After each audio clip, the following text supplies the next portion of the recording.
We are getting two new artifact sets in patch 6.3, one for Hexerei DPS and another for Lunar sub DPS. So let's go over some quick calcs to see how impactful and worth farming these sets are or aren't. Starting with Hexerei, the set is Winds of Rising Time, WORT, worked for short. The 2-piece gives 18 attack percent, then the 4-piece will give another 25% after doing normal, charged, skill, or burst damage, so 43 attack percent total.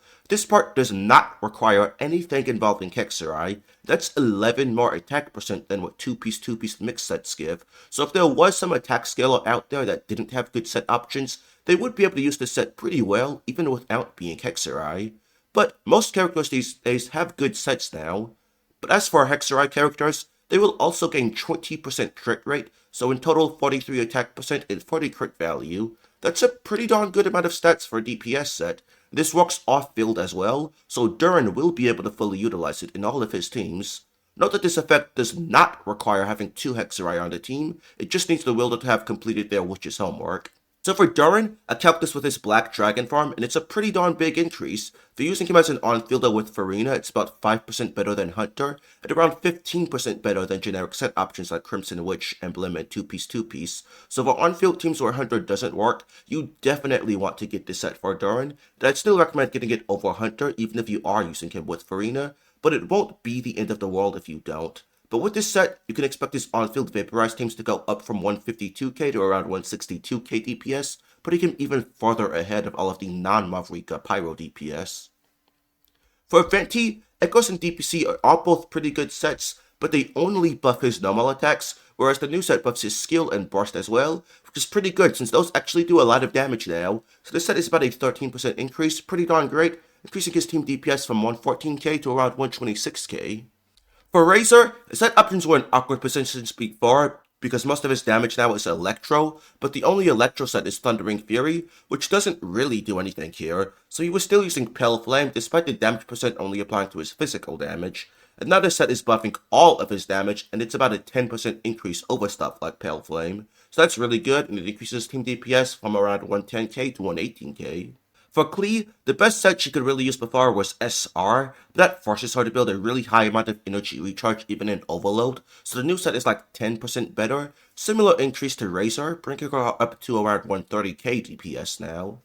As for teams with White Dragon support Durin, these teams are going up by between 3 to 10k DPS depending on how much personal damage Durin contributes in them.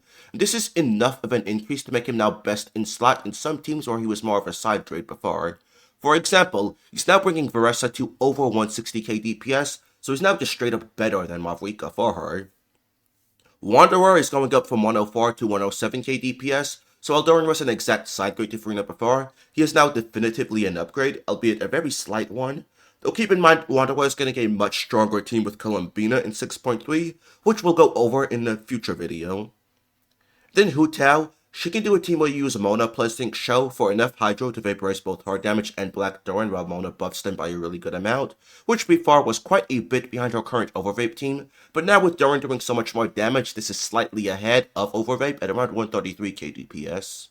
That covers enough teams to get a good idea. As we saw from the calcs, this is quite a good set and will definitely be worth farming if you plan to regularly play any of Durin teams as well as any of the Hexerei DPS.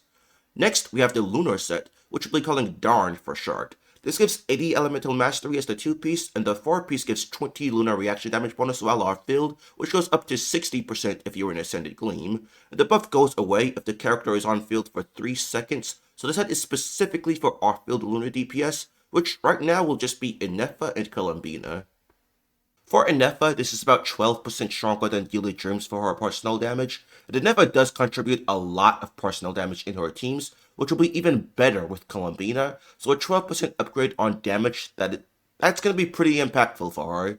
But some Inefa teams though, such as Flint's teams at higher investment, like say C1, R1 Flint's, those type of teams will probably still prefer Inefa on Tenacity for the buffing.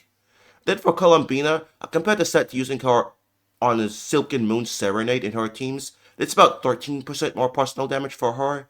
Columbina, like Inefa, deals tremendous damage on her teams, as her kit is focused far more on her own sub-DPS damage than buffing, so that 13% difference is going to be huge.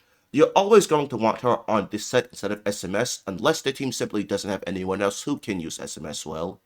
So in summary, if you play any of the Hexerei DPS, or if you use Durin or an F at all, or if you plan to pull the Columbina, you're gonna want to farm these sets once they are out. It will be a very efficient use of your resin if you happen to play both Hexerei and Lunar teams. That's all. If you found this video helpful, consider subscribing to the channel. Don't forget to let me know your thoughts in the comments. Also feel free to join my Discord, link in the description. Thanks, goodbye.